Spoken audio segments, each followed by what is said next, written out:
ഓണമായിട്ട് എന്താ പരിപാടി? ഞാൻ പ്രതീക്ഷിച്ചൊരു ലുക്ക് ആദ്യത്തേതാണെന്നുണ്ടെങ്കിലും പക്ഷെ സംഭവിച്ചത് രണ്ടാമത്തേതാണ്.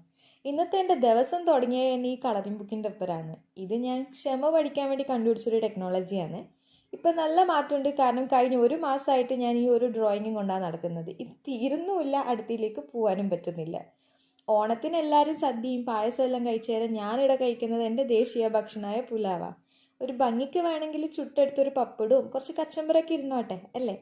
ഇനി ഇതും എടുത്ത് ടി വിയിൽ ഏതെങ്കിലും പഴയ ഒരു ഉപ്പുമുളക് എപ്പിസോഡ് പ്ലേ ചെയ്തുകൊണ്ട് നമുക്കിതൊന്ന് കഴിച്ചു തീർക്കാം. ഇതും എൻ്റെ ഒരു ശീലമാണ്. കാരണം എല്ലാവരും പാട്ടൊക്കെ വെച്ചിട്ടല്ലേ ജോലി ചെയ്യാറ്. പക്ഷേ എനിക്കെന്തോ ഉപ്പുമുളകിൻ്റെ പഴയ എപ്പിസോഡ് ഭയങ്കര ഇഷ്ടമാണ്. ഞാൻ ഒട്ടുമിക്ക ദിവസവും എന്തെങ്കിലുമൊക്കെ ചെയ്യാനുണ്ടെങ്കിൽ ഉപ്പുമുളകും വെച്ചുകൊണ്ടാണ് ചെയ്തു തീർക്കാറ്. സദ്യ കഴിഞ്ഞാൽ പിന്നെ ഓണപ്പാട്ട്, ഓണത്തല്ല്. എനിക്കതിനൊന്നും ഇവിടെ സാഹചര്യം ഇല്ലാത്തതുകൊണ്ട് നമുക്ക് ലൂഡോ കളിച്ച് തൽക്കാലം വന്ന് സമാധാനിക്കാം. വന്ന് കമ്പ്യൂട്ടർ വരെ ഒടുക്കത്തെ കോമ്പറ്റീഷൻ തരാൻ തുടങ്ങി. കലികാലം അല്ലാണ്ട് എന്ത് പറയാൻ. പക്ഷെ ഞാൻ തോറ്റു കൊടുക്കില്ലല്ലോ, ഞാൻ തന്നെ ജയിച്ചു ലാസ്റ്റ്. അപ്പോൾ ഇതാണ് ബാംഗ്ലൂരിലെ എൻ്റെ ഓണാഘോഷം എന്ന് പറയുന്നത്. അപ്പോൾ എല്ലാവർക്കും ഹാപ്പി ഓണം.